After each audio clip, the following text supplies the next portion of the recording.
দোষ স্বীকার করেছেন? আপনাকে একটা মামলা দিয়ে দেয় সতর্কতামূলক। ঠিক আছে, আপনি তো দোষ স্বীকার করছেন।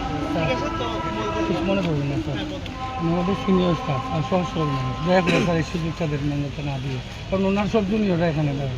প্লিজ স্যার, প্লিজ স্যার, ওনার পক্ষ থেকে আমি মাফ চাই স্যার। আপনি এটা খেতে পারেন বলেন। উনি স্বীকার করছেন।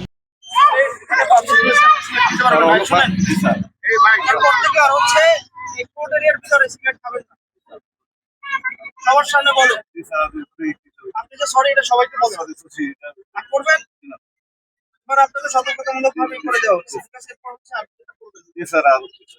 আচ্ছা, তাহলে আপনি